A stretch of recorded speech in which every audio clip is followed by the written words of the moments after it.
Hello students, welcome to Eduauraa. My name is Rajni Jha and I'll be taking Sociology optional classes.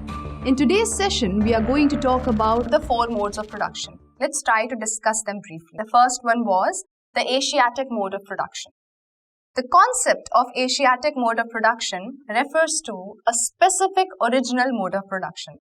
This is distinct from the ancient slave mode of production or the feudal mode of production. It is characterized by primitive communities in which ownership of land is communal. These communities are still partly organized on the basis of kinship relations. State power, which expresses the real or imaginary unity of these communities, controls the use of essential economic resources and directly appropriates part of the labor and production of the community.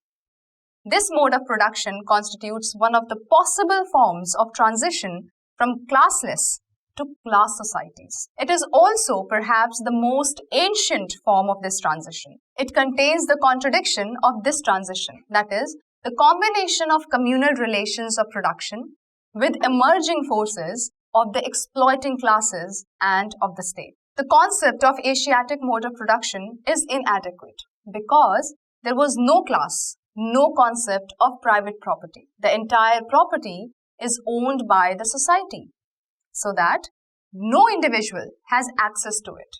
So, no clashes of classes. Resources were low and there was low population.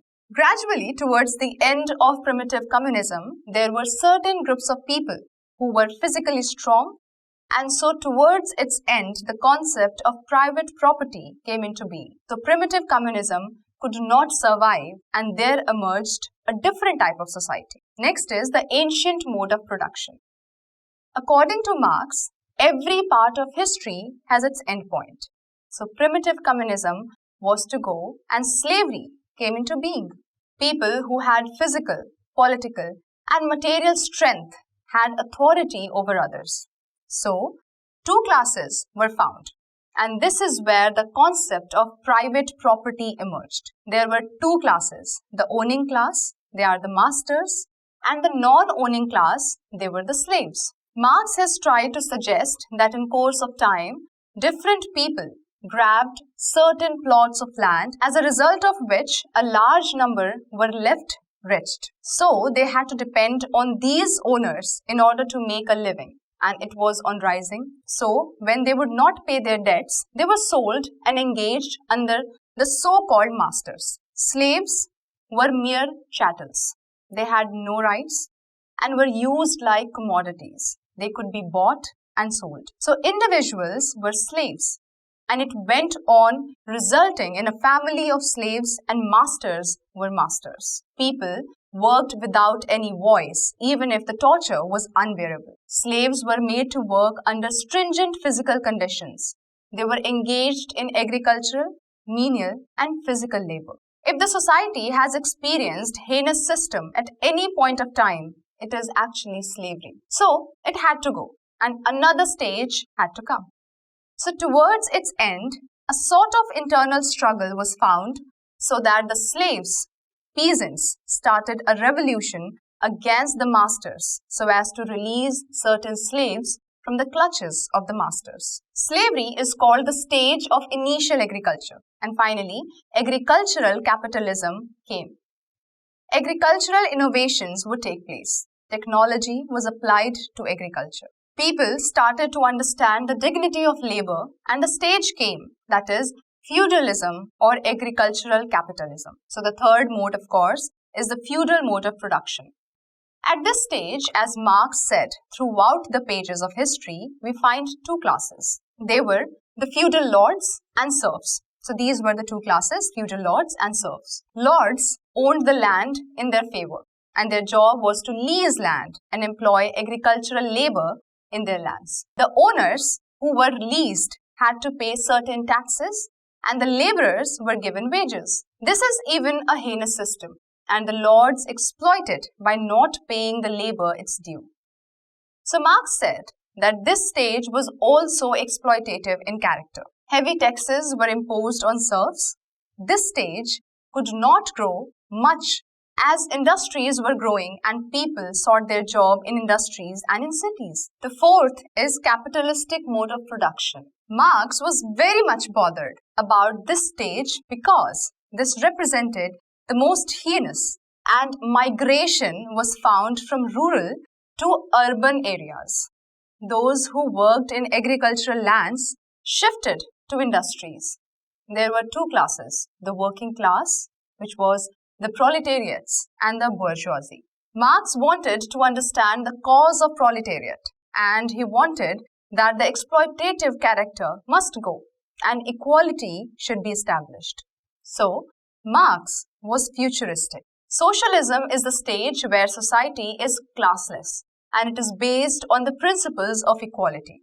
Marx had experienced socialism and there was spread of socialism based on his ideas. Communism is the ultimate, final stage where there is prevalence of equality among all. As per Marx, socialism is the initial communism and communism is the later socialism because everybody is equal and can stand in the same queue, and communist society is thoroughly equal and no concept of private property ownership was there. In socialism, there are two ownership structures, state ownership and ownership by cooperatives.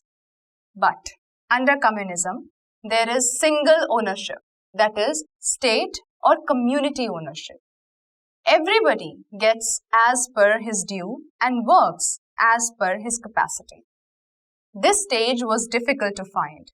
So, we find that with spread of Marx's ideas, we find communism in Russia and China. But socialism is the gap that still remains. Next theory of Marx was the mode of production. Marx used the term mode of production to refer to specific organization of economic production in a given society. A mode of production includes the means of production used by a given society, such as factories and other facilities, machines and raw materials. It also includes labor and the organization of labor force. The term relations of production refers to the relationship between those who own the means of production, which are the capitalists or bourgeoisie, and those who do not own the means of production, which are the workers or the proletariats. According to Marx, history evolves through the interaction between the mode of production and the relations of production. The mode of production constantly evolves towards a realization of its fullest productive capacity. But this evolution creates antagonism between the classes of people defined by the relations of production, which are owners and workers. Capitalism is a mode of production based on private ownership of means of production. Capitalists produce commodities for the exchange market and to stay competitive must extract as much labor from the workers as possible at the lowest possible cost. The economic interest of capitalists is to pay the worker as little as possible, in fact just enough to keep him alive and productive. Basically, in capitalist society, profit making was focused on. The workers, in turn, come to understand that their economic interest lies in preventing the capitalist from exploiting them in this way. As this example shows, the social relations of production are inherently antagonistic, giving rise to a class struggle that Marx believes will lead to the overthrow of capitalism by the proletariat.